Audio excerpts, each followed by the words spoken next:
Today on HGMM, I'm going to show you a couple of easy things you can do to not only assure your door operates the way you want it to, but more importantly, to make sure your door is safe the way you need it to be. And all it's going to take is a handful of screws. So let's go to the back door and I'll show you what I mean. So when it comes to an entry door like this, there's two things you want to think of. One is function and two is security. If you ever notice a door, how over time, the gap over here on the latch side just gets bigger and bigger. And a lot of that is just because of the weight of the door. There's a lot of weight on just, 3 hinges and a few screws. So you want to make sure you do everything you can so this door is hung properly. And I'm going to show you how to do that. I took my door off just for the sake of filming so I can show you this. You absolutely can leave your door in place to do this, but for just a clearer picture, I took mine off. So as we all know, a door is hung on hinges, whether it be 2 hinges, 3 hinges, or 4 hinges, it doesn't really matter. This is the door frame. This is just the jamb. It's about maybe 3/4 or an inch thick. And a lot of times, that's all that your door hinges are hung on. And a good exterior door is heavy, and that's a lot of weight to be hanging on just these hinges.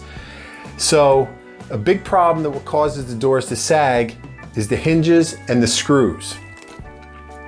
For instance, if I take out this screw, that's a little tiny 3/4 or an inch long screw that's just screwed in through the hinge into the door jamb to hold all the way to my exterior door.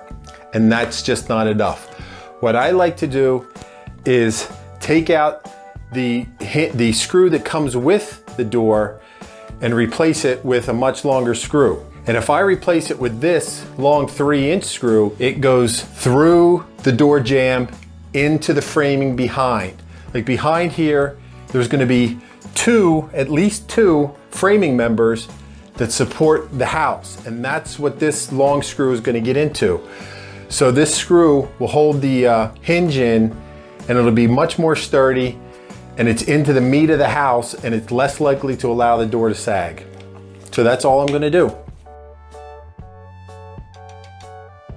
And look, this top one was a long screw, but it was a drywall screw. You never want to hang a door with a drywall screw. There's really no strength to this. This could shear off very quickly.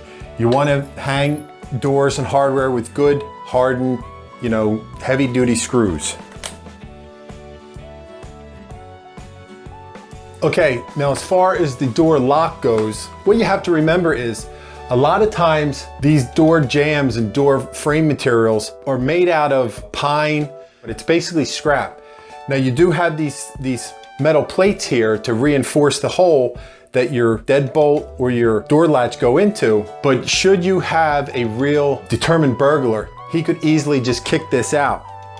So the same thing applies. You want to take out the short screw that comes with these and replace it with a longer screw. And you hear that ratcheting of the screw gun, that means it's biting into the framing behind the door jamb and it's really securing this latch. So should a burglar try to kick it in now, you have the framing of the house supporting the lock rather than just the jamb itself. So that's it, guys. In about 5 minutes, we've improved both the function of the door on the hinge side, the security of the door on the latch side, and all we did was change a few screws and it only cost us a few bucks. If this is your first time here, please take a minute, subscribe to HGMM. There's a lot of great projects for you each week, and then hit that little bell so that way when something new comes out, you'll be the first to notified and you can catch the latest HGMM project right away. And then come on over and visit me at the Homecraft Chronicles. There's a lot more DIY, home improvement, and all kinds of other projects in and around your home. That's it for me. Until I see you next time right here at HGMM, I'm Tom from the Homecraft Chronicles. Take care.